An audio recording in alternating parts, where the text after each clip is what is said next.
Hi, I'm Barb, Maple PhD. I'm an astronomer and I love to find connections between astronomy and board games. So in this segment, I am looking at astronomy that I'm finding in non-astronomy themed board games. This time I'm looking at The Light in the Mist. This is a puzzle-style game that's based on a deck of tarot cards. The basic story is that your friend has gotten lost in the woods, in the mist, and all that you have found from them is a backpack and this deck of tarot cards. There's an old lady who is trying to help guide you, and so the way it works is you will pick one of the major arcana cards, and then with that will be associated a number of the minor arcana cards, and that forms the basis of your puzzle. You will read an entry in the book, which is usually a little bit of guidance on how to think about these cards and what you might want to do with them to solve the puzzle. And then that's it. You are left with this pile of cards trying to figure out how to get a word out of it, or maybe a series of single words. Each word that you find in that card, in that set of cards, may correspond, should correspond if it's correct, to a passage in the book.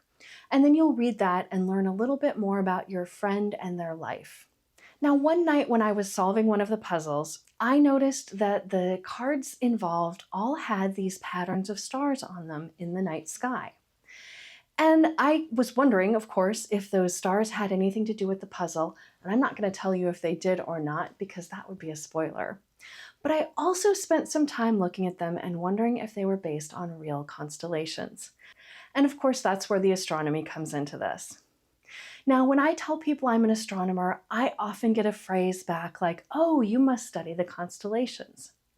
And there was a time when I knew a lot of the constellations. When I was a kid, I would go on these night hikes at our state parks, and the guide would show a bunch of the different constellations, and I could find them. I can still find some of my old favorites in the sky. Orion is one of my constant companions, and I can find 2 or 3 stars from the Big or Little Dipper on the right night, although I am in the middle of the city, so it's not always that I can see them. But I am not an expert in constellations, and I have never studied them. This is because the constellations that we know were set by our ancestors. And the ones that I know aren't the only constellations out there. Different peoples across the globe have looked up at the night sky and found different patterns and told their own stories through those patterns in the sky. So what it means is that studying the constellations really tells us more about our histories and our mythologies, our roots and our beliefs.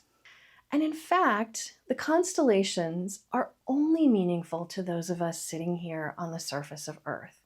If we were to look at the same groupings of stars from another star somewhere across our galaxy, they wouldn't make the same patterns. But that's not to say that constellations don't have a place in astronomy. For me, they are used more like a map, kind of a guidepost. When someone's talking about a new source or something that they're looking at, they might say in the constellation Cygnus or in the direction of, Ursa Minor. And that gives you a region in the sky where they're looking for those objects. And so there is some connection, of course, between astronomy and constellations. So the next time you are playing a game that you see some star patterns on a card like I did in The Light in the Mist, it's okay if you think about astronomy, but I'd suggest also thinking about the rich history and mythologies that have gone into those patterns, and just take a moment to admire that. So that's it. I hope you enjoyed this little foray into some unexpected astronomy. I'll be back again next month with another one.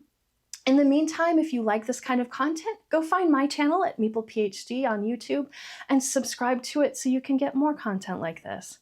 Otherwise, you can follow me on Instagram and Blue Sky, and I will see you next month, and enjoy the rest of your tea time.